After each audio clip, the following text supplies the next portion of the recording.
As you are being blinded, you fail to believe. When you fail to believe, everything becomes a limitation. Because there is no limitation to the men who can believe. Because if you can believe, all things are possible. So there is no limitation to the men who can believe. So now all these ideas will come to limit you.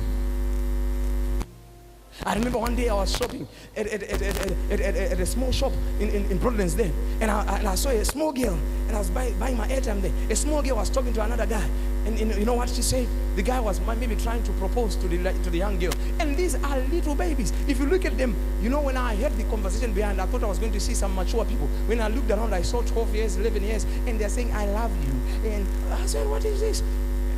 And the girl said, "You know what? I don't love you." I was listening. Said, as for me, I don't go for boys. Boys are trouble. I would rather date a girl. This was a girl saying, I would rather date a what? Date a girl. And the guy said, what?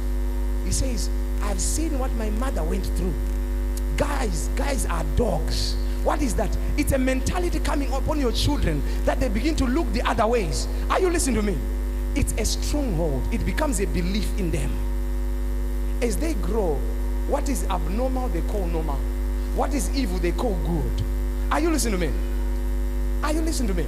So these are strongholds. And the Bible says there's a way to fight them. It says, we refute arguments and theories and reasonings and every proud and lofty thing that sets itself against the true knowledge of God.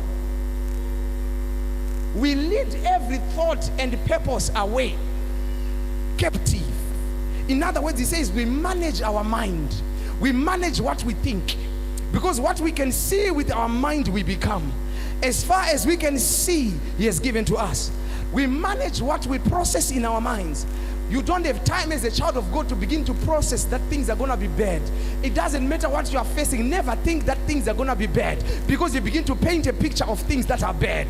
The Bible says you must think whatsoever is good, whatsoever is lovely, whatsoever is true, whatsoever is praiseworthy. If it be honest, if it is praiseworthy, think of those things. If it is noble, think of those things. So God calls us to manage what we think. I have no business thinking poverty. I have no business thinking I can be sick. How can I think I can be sick when the Bible says by his stripes I was healed? How can I think that I can be poor when the Bible says he became poor that I might become rich? How can I think I may be defeated when the Bible says I am more than a conqueror? So God is saying don't think that way, because the moment you are thinking that way, you are agreeing with strongholds, and what you believe is what is going to happen. Are you listening to me? So what we are fighting